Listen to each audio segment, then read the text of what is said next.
All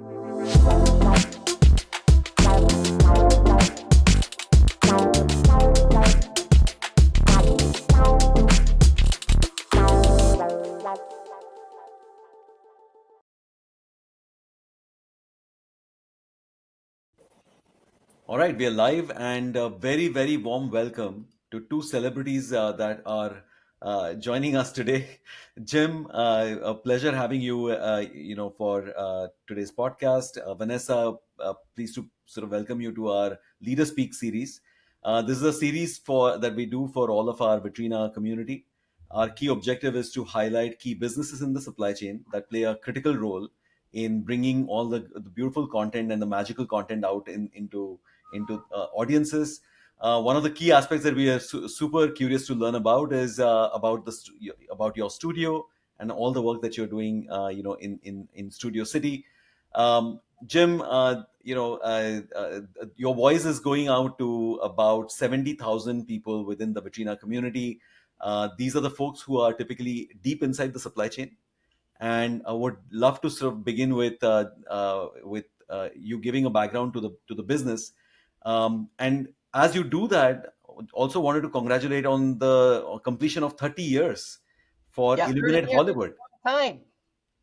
That's a long time. Fabulous. Okay. Well, let me start with the post side, and then I'll let Vanessa talk about the production side. The post facility's been around since 1995, and our predominant focus has been feature film mastering, restoration, and you know, completing all services necessary to get movies and TV shows into the marketplace worldwide. And that's been our primary focus since we started, and that's really what our focus is now. Hmm. Fantastic. And Vanessa, from where you sit, you lead production, and your VP studio operations. Would be great to understand, your side of the business with Illuminate Hollywood. Absolutely. Thank you for having us.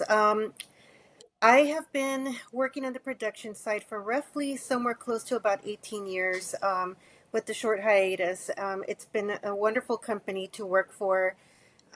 We are very dedicated to making sure that we make it as easy as possible for a production company to walk through our doors, take them through the entire process of our facility, our process as far as um, getting as much of the logistics that they're going to need to facilitate their production, down from either crewing their production or working with the crew that they're bringing in their own, making sure that our equipment and um, everything that we have is able to get them the best quality production that they can that they're looking for. So even down from the simplest production, whether it's a satellite media tour just promoting products or a new movie, to filming a commercial or to filming segments of a feature film, we make it as easy as possible. You get to meet our team, you get to see what it is that we have, the variety of spaces that we have, and we're just very easy to work with. I think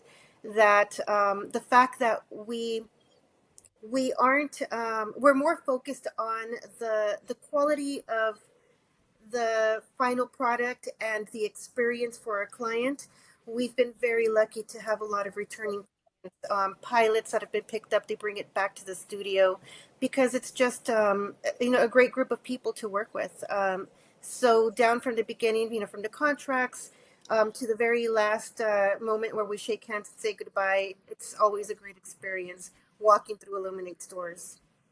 So, one of Fascinating. the unique things about the stage that is different from other stages Right. is that the infrastructure that we have, because we're a live broadcast stage also. So, the unique thing that we have is that you could come in, work with us, and just four wall the place. Hmm. Or if you need to crew it with a live production or utilizing our equipment, we have the infrastructure. You go to a lot of stages and you're just into a big box. You got to bring lights in, you got to bring cameras in, you got to bring everything in. The great thing about this place is that we have it all here, ready to go, wired up, and it's very efficient and very cost effective. That's right. So, Jim does bring up a good point. We are very turnkey. So if you do want to four wall it and you want to just bring in all of your equipment and your crew, it's easy. Easy load in, easy load out, easy to be able to use our grid to apply your own lights, your own equipment. Plug into our system. Our infrastructure is set up in such a way where if you're bringing in a lot of your own things, it's able to plug in and it's easy, easy go. Or we crew it all ourselves. You let us know. Look, I want to come in with this project. I don't have a crew yet. I don't have a team. I don't have equipment. We can put all of that together for you. You let us know what it is that you need. We're able to put it together for you. So whether it's a complete package or just a four wall, it's an easy turnkey facility. Fascinating, fascinating. I wanted to sort of double click on that piece actually, then Vanessa, which is that it's right in the heart of Studio City. So, is it right to assume that a bulk of the projects that you have are essentially from all local? Is that right? Yes, a lot of them are local, or if filming a segment of a film locally, our location is just so key. We're so easy to, like you mentioned, we're in the heart of Studio City. So access to our location is extremely easy. We are right off of the 101 freeway. We're across the bridge from Universal Studios. So we do work with a lot of the larger studios, and they come to our location to be able to film segments of their production, whether it's a part of their movie or commercial for a Super Bowl. It's easy where we're at. A lot of talent tends to live there in the Hollywood area or surrounding areas. So a lot of talent like to use our location because it's easy for them, easy access, minutes away from home. Because we also do a lot of virtual productions.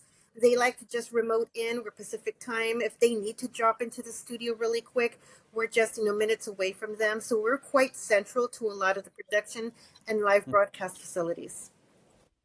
Fascinating. And then I wanted to sort of also then sort of look at the spectrum of all the work that happens on the production side.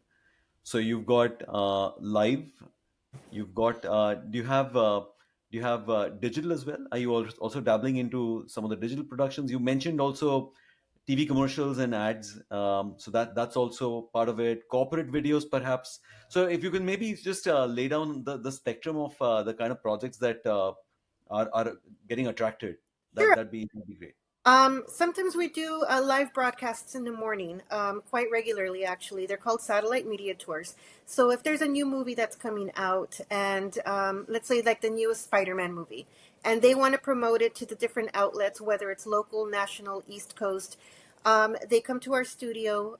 We basically create a look for them.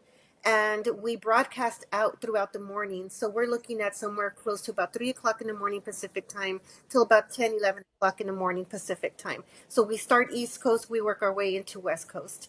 So or product, they're promoting the newest product, and a lot of times you see the news in the morning and they're talking about the newest things to buy for the holidays, things like that. So we get a lot of that into the studio and we broadcast out nationwide. Other things that we do, the commercials. Our largest stage.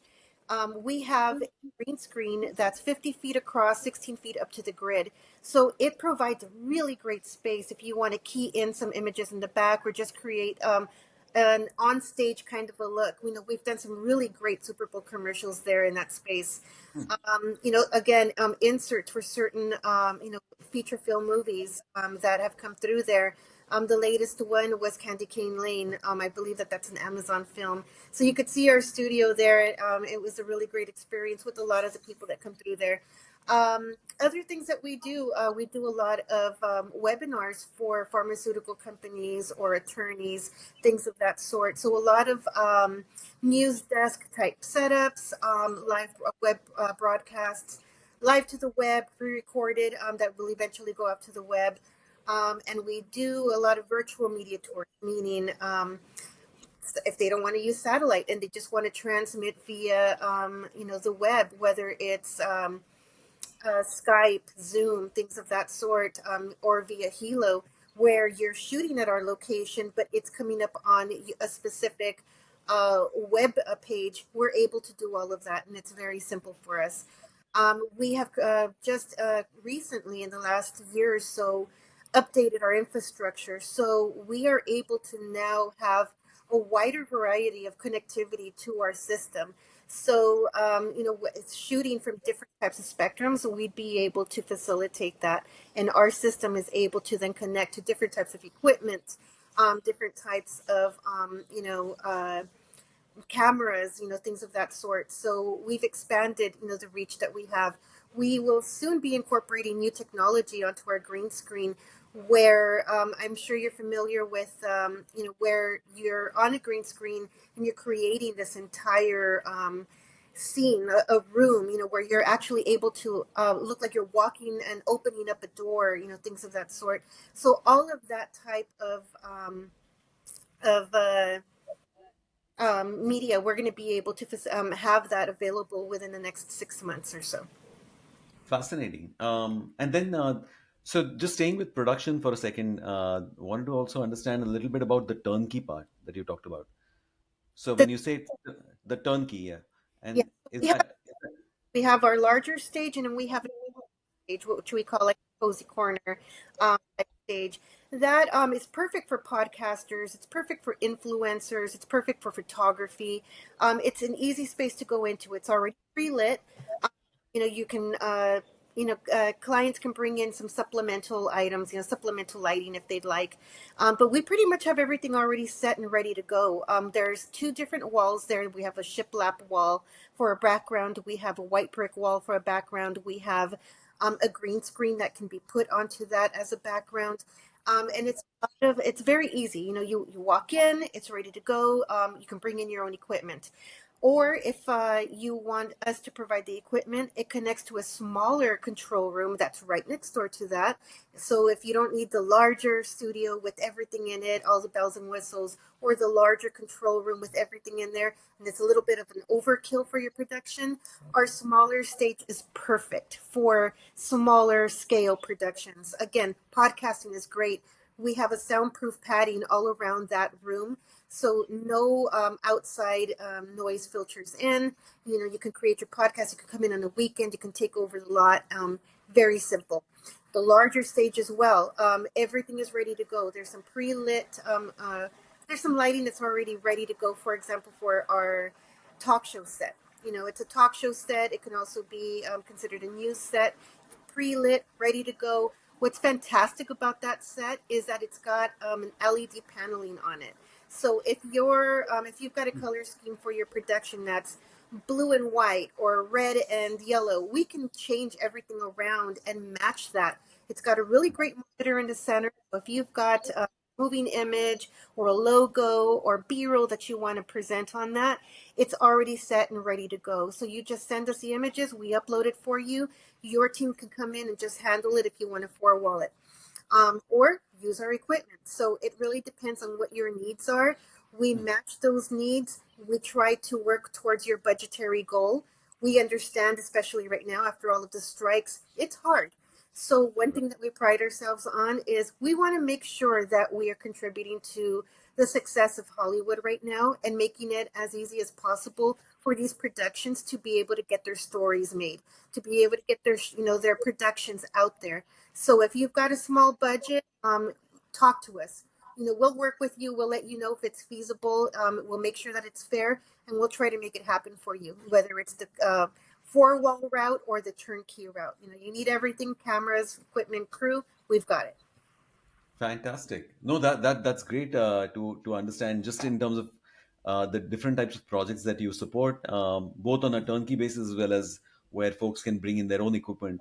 One aspect that I want to sort of ask both on the production side and then we can go to Jim for post production Sure. is the access to talent and technicians and just qualified crew. And just how is that currently working for Illuminate Hollywood?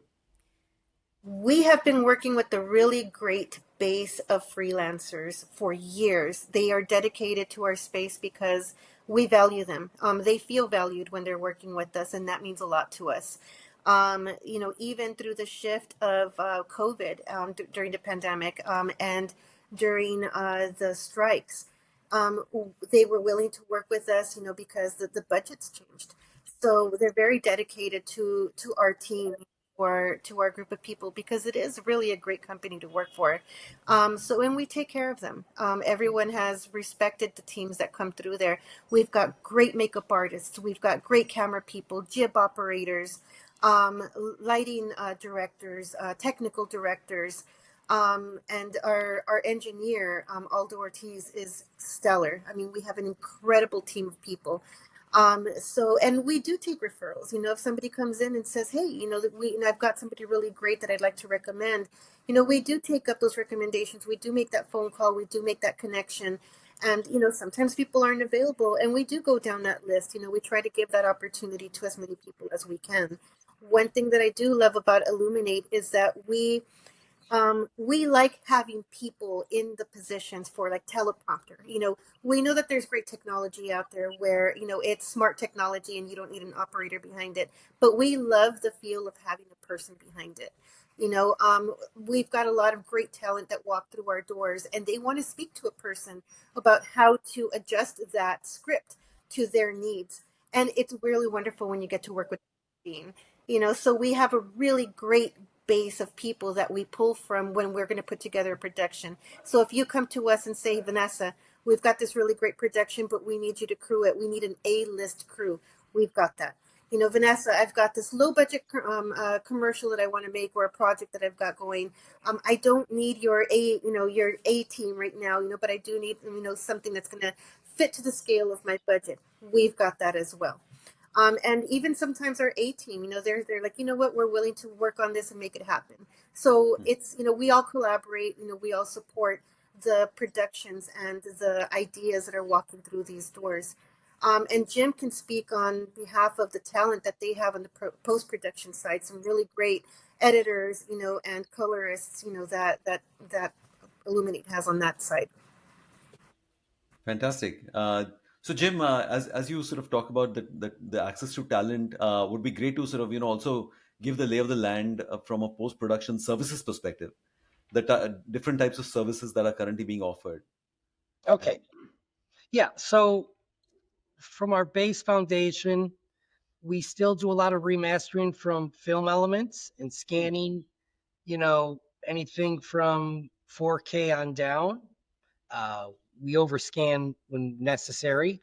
Um, we have the resources to conform feature films, episodic television, um, and we have the ability to create files and distribute files throughout, all the platforms. Hmm.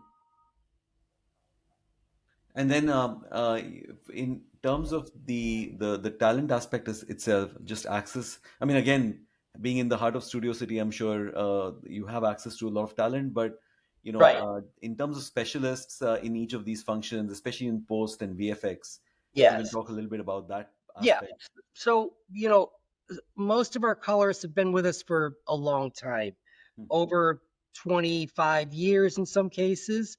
Um, we have very experienced scanning operators who understand all film formats and which is important to know when you set up for scanning. And colorist wise, we have guys that have been doing this a very long time who understand how to read film negatives, Hmm. who understand how to read, current production film data, that's recently shot. So we have all of those resources available to us that we've had for many, many years. I mean, we've been in business for 30 years, and a lot of these people have been with us for that long. That's right. That's right. That's fascinating. Actually, one of the things I was curious about was also in terms of how do you define sort of capacity in both the businesses, right?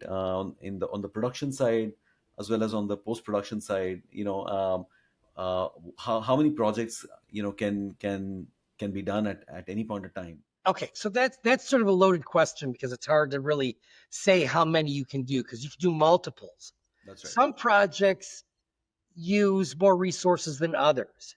Yes. Um, One of the notable processes we have is called our Conform process, and that is taking uncut negative of whether it's a feature film or television series and reconforming it to contemporary television standards.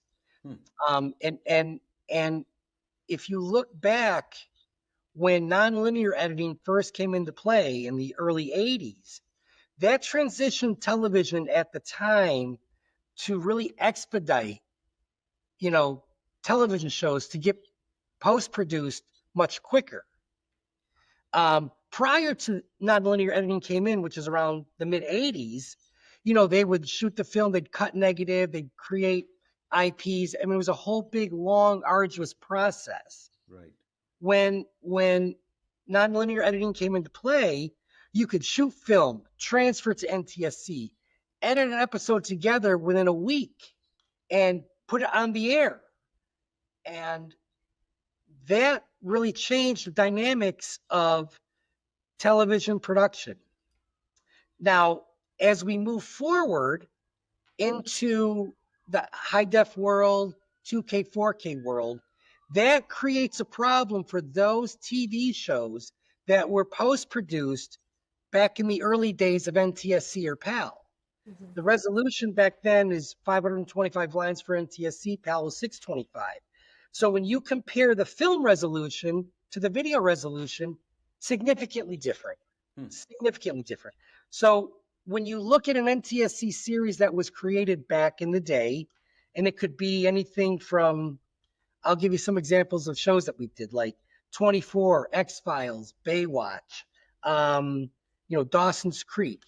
Those shows were shot on film, edited in NTSC, and completed in NTSC. Well, if you compare the NTSC signal to an HD or 4K signal, it looks terrible. You don't have the resolution. So our Conform process that is proprietary to us that we developed about 18 years ago has been able to help distributors and content owners, studios to upgrade their shows to the 4K world that looks absolutely amazing. And when you put those things into perspective, when we ramp things up, and anybody that understands the post process of television shows, when we ramp up and we've got things moving, we can produce here 6 episodes a week of a 60-minute program, and that is start to finish. And if you think about that, that is enormous in terms of all of the departments that have to work together, from scanning to encoding to color to restoration, audio work. It's an enormous feat. And with our resources and all the talent that we have, we can be very, very productive. Fascinating. No, that actually gives a great understanding of just how you sort of look at capacities as a question. Vanessa, any aspect to add to just in terms of Yeah. Well, but to from give the you production? capacity wise, I mean, Yeah. we have 5 color correction bays. Hmm. Okay. We have a theater that could also be utilized as a color correction bay. And then, we have 3 restoration rooms, a bunch of data rooms. Um, we have some, 3 editorial rooms. So our resources are there, you know. Right. And currently, you know, the sort of weather we have now with the current state of this is a little different than what it was years ago. The way the studios are looking at spending money now on their library assets Hmm. as opposed to spending their money on current production, it's in a little bit difficult scenario for a lot of post houses, a lot of production facilities. Right. The dynamics have changed a lot in the That's right. recent history here. Um, but I do think there's still plenty of opportunities, but right now it's a little bit difficult for a lot of people. That's right. That's right. It's interesting. I was actually sort of speaking and interviewing a digital studio, and we're suddenly starting to see a lot of digital studios also come up for some of the AVOD and YouTube content as well. Yeah. And I saw that that is something that is part of your credentials and some of the work that you're doing, right? And Vanessa, you talked about live to web as a concept, right? And are you beginning to sort of see some sort of movement to that? How would you describe that part? I think our live to web has been pretty consistent. We have at least a good three, maybe very large live to web shows that we do. And, Okay, it's each each of the productions, though they are all very large, their their production needs can vary. Some of them want to go live to the web directly onto their own website, their own platform. And so, we have the technology to be able to facilitate that. Some of them, we just recently did one that was a little different from what we're used to doing, where it was, three different timelines. So where we did some pre-recorded work the prior day, and then we had a day where we had the live component portion of it. So the beginning portion of the first timeline, or rather the first time bracket, when it was released that day. You play the pre-recorded portion of it, then it goes into its live portion of it. And while the live part of it is going, the next time zone picks up the pre-recorded part of the production.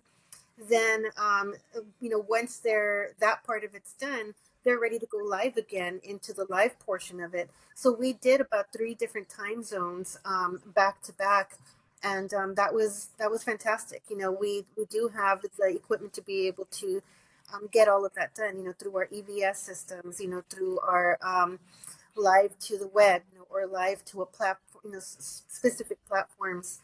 The other things that we do have as well is where we can do some live editing. So if we're filming live, some on our stage, and it needs to be sent, that feed needs to be sent to another location, but it needs to be edited. So there's that delay. So we do have the ability to be able to do that as well.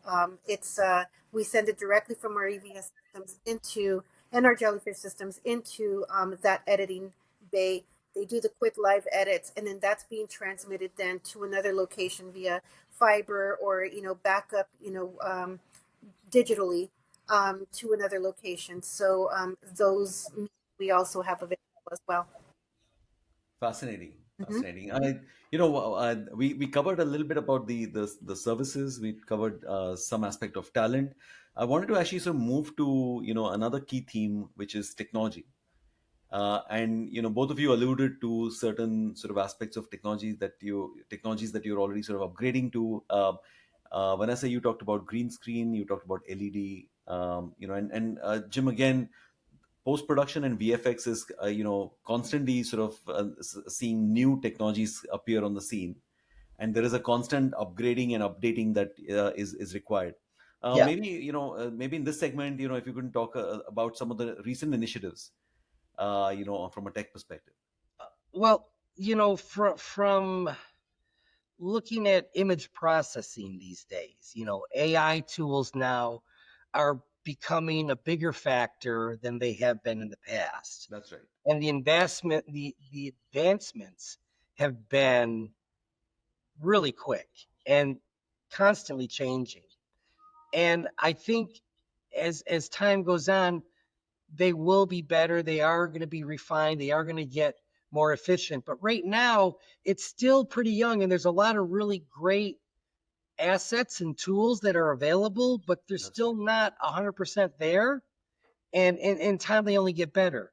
Like our processes that we developed, our iConform process, we have our SmartRes process, which is taking lower resolution images and upresing them. Hmm. We developed that the same time that we developed our iConform process. So we've been doing that for about 18 years, which is much more, earlier than where today is. And That's we right. took our technology and our engineers and our coders to develop these tools a long time ago, where now these bigger companies and bigger resources have, really accelerated this. Hmm. And we do implement some of the newer technology with our existing technology. So it's like a marriage of both because one doesn't cover it all. Hmm. Because, every show is different. Every show is not produced the same. Every show has its different, issues with it. And one size doesn't fit all. So we have to analyze and look at every project that we work on and tailor our processes to get the optimum look from for that. That's right. Um, you know, our iConform technology is based on image recognition.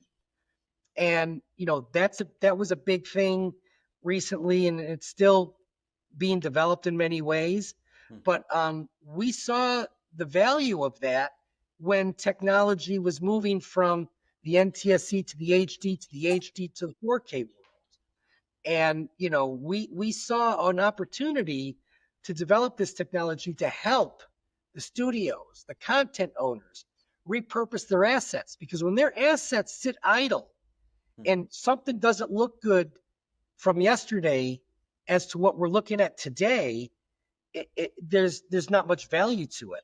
But it adds value to the content owners to repurpose, remaster, to get this out into the public and into distribution to create revenue. There's fewer movies today's being produced. Not to say, the studios are producing less movies than they have before. The streamers are a whole different dynamic. You know, they're producing content for their own platforms. The studios are struggling, I think, to, pick the right projects, to invest in the right, areas that used to be more common than it is today. They're very cautious today. And they're all very conscientious about spending money and the return on investment. But one thing is super important is that all the studios and content owners, their value is in their library assets. So if they ignore their library assets, they are not going to generate revenue for future. And That's right. that's critical. And the more that those sit idle, there's no value to them. So they have to keep repurposing and getting these programs out there to not only create revenue, but to also, create awareness of these great shows Hmm. that were once popular and that have been replaced by current shows. That's So right. there's still a big audience out there for a wide variety of programs. And that's why you have all these streamers and all these other platforms. I mean, there's so much content out there. It really gets confusing on what to That's watch, right. where to watch it, where is it? But they're out there and people are willing to look and people are willing to watch and people are willing to pay for it. That's right. That's right. No, we, totally echo that part. And one of the things that we are also seeing is that there is just so many different pressure points as well in the business. Yeah. The changing dynamics of not only what to produce, but where to produce it, and that's That, another that brings whole up a very dynamic. good point. That brings up a very good point. One of the biggest problems California has Hmm. is competing with other states, other countries that encourage production and tax incentives Yes. that California does not have. They talk about Yes. it, but they don't have it. Yes. And, just because we're in California, just because we're in Hollywood, doesn't mean they're going to make movies here. Not when it costs, you know, a lot more money to produce something here when they can fly to Ireland or Canada or the UK and Yeah. and save enormous amounts of money. That's right. Or other states where they have bigger tax incentives, Yes. whether it's Georgia, New York, New Jersey, New Mexico. There's all these tax incentive places that have encouraged production to go to them, and California's done nothing. It's a huge problem. And I don't know why California cannot get some tax incentives in place to help production because the core primary people making movies, making TV shows Hmm. were all based here. And they've all dissipated to Mhm. where the is, and it's not here anymore. And it's a really, really awful scenario That's right. for all these people and all these services that support production. And it kind of hits on both aspects, right? It hits upon production as well as post production, because there are different tax incentives, for I mean, some countries have great incentives for both production as well as post production. Right. That's right. That's right. Yeah. But listen, anything would help California. That's right. Having nothing doesn't help California, you know. And this has been a pattern for many, many, many years. And the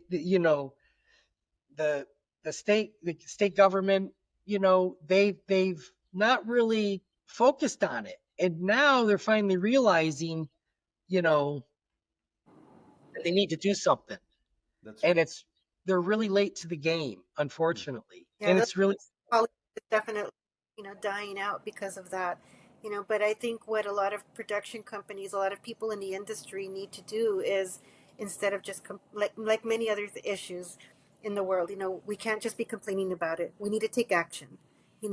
More production companies, more people within the industry, people with a voice, in positions of power, whether executives, or actors, they need to be able to use that power to be able to continue to push this Mm. legislation so that we can save our industry. Yeah. Otherwise, those tax incentives that Jim's talking about, people are, it's worth it for them right now to uproot and go up east. A lot of work is going up to Georgia. A lot of work is staying in New York. We didn't see those things before.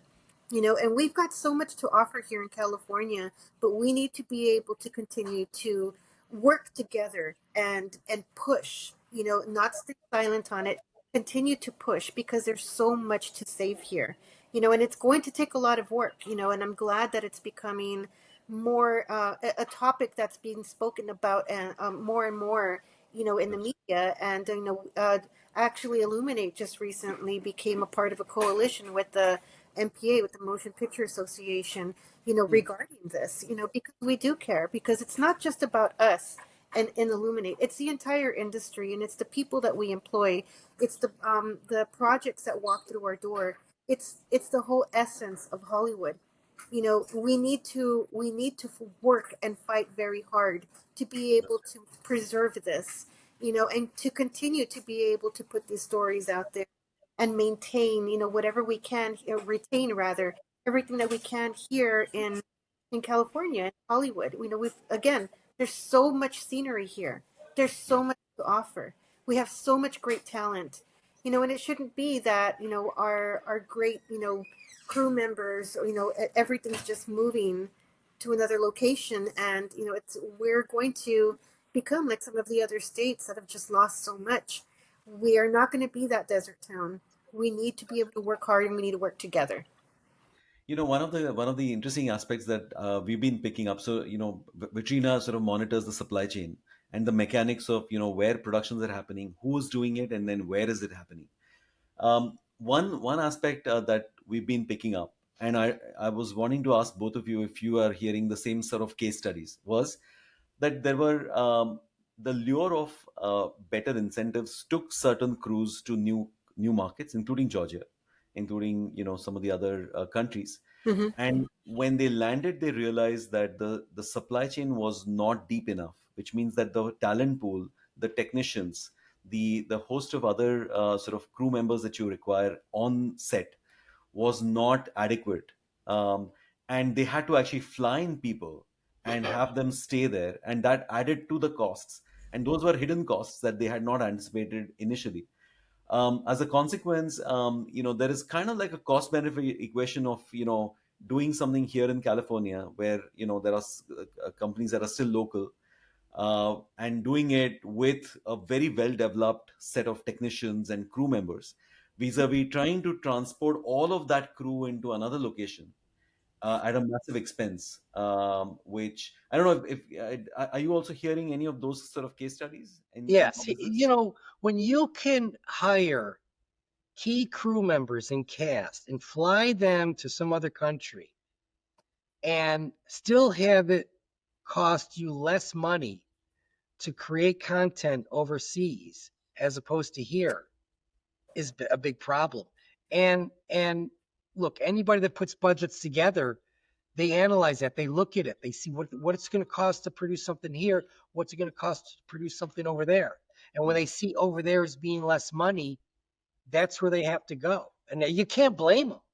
That's right. So these incentives need to be looked at seriously to Right. really bring things back here. And it's going to take a while to put those in place. It's going to take a while to get these people back here because once they leave, it's hard to come back. You Yeah, know, it's more expensive to live here than other places. It's a real dynamic that has been That's right. a big issue that we all face today. Right. Right. No, right. that And it's also the small businesses that help keep us, going. It's not just the production companies. It's also, the flower shops, it's the catering companies, it's the prop houses, the costume yes. houses, everything that keeps it going, the entire full circle of it all. Yes. It's all of that. A lot, if you start having a lot of these people move out and go out to other countries, or other states, because that's where the work is, we're losing all of that over here. And Right. it's the full picture of of what it takes to keep Hollywood going. It's everyone. And we don't stop to think about, everybody wants to eat when they're on a production, everybody gets hungry. These catering companies are suffering, and a lot of them have lost out. Right. They managed to survive through the pandemic, and they managed to survive through the strikes. This right here, it's like a slow death. It's going to dry out. And we need to preserve all of that. We need to That's preserve everything that it takes to make a production, because it's not just a location, it's not just a production company, and it's not just the talent. It's everyone that comes together, all the other businesses that it takes to be able to make that entire thing happen. And that's what we right. can't forget about everyone else around us. Awesome. So, in this last segment, one of the things that I wanted to actually do is to really understand a couple of, exciting crews that you've actually sort of worked with, or some exciting projects that have recently happened. And especially, if that might actually give some clues on how 2025 is going to be for Illuminate Hollywood, and where all will we start seeing your work appear? Okay, well, I can tell you on some of the projects that we worked on, and being that we predominantly do a lot of remaster and restoration work, Hmm. we just completed the series Beverly Hills 90210, which was an Conform process, Wow. and that has many episodes. And some of the feature films that we're working on now, we're working on the Hostel movies that were, big horror films back in the day, Hmm. suspense films, Pink Panthers, Repo Man. We do a lot of remastering. So all those projects, library assets that these studios have, are getting remade so they could see this in a whole new way. Fantastic, fantastic. And Vanessa, what stands out in some of the work that you've done with your team? Well, I have to say, one of my personal favorites that came through this year in 2025 was the Cheech and Chong last movie. I mean, I don't know who's growing up that doesn't know who they are, and they are so iconic to so many of us. And Jim's laughing, but I don't get, you know, I think I'm probably the right person for this job, where I don't get celebrities walk through, and it's all good. We respect all of them, we value all of them, but Cheech and Chong is one of those.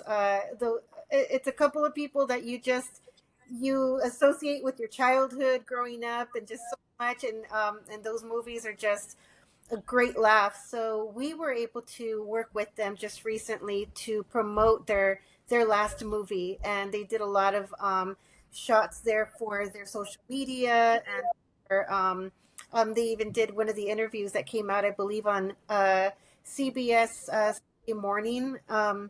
And that was a great interview as well. But it was loads of fun. It was such a great team of people that came through there.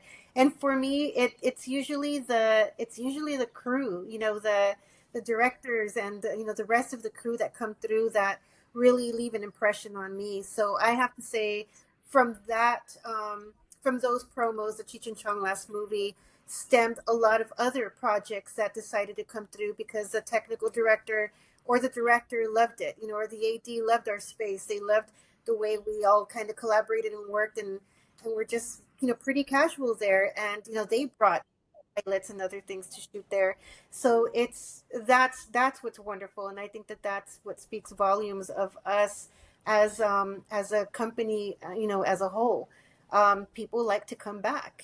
People have a great experience, and we hear that a lot when they leave. This was really great. I had a lot of fun here. Didn't know you guys were here in this corner. That works to our advantage sometimes, because if you need privacy for your production, we're in a great corner. Some people don't know that we're there, but we're there. We've got a lot to offer. But that's probably what stood out to me the most is 2025. I had a ton of fun having them on stage, a ton of fun with their crew, and the fact that some of the people came back with other projects, that was incredible. One of the great things about these remastering projects Hmm. is that when the director, the DP, or the talents are alive, they get to come in and Ah, revisit their projects from when they originally did it. And that's really, really great to see them see their productions, their movies mm, out being remastered to today's, contemporary platforms.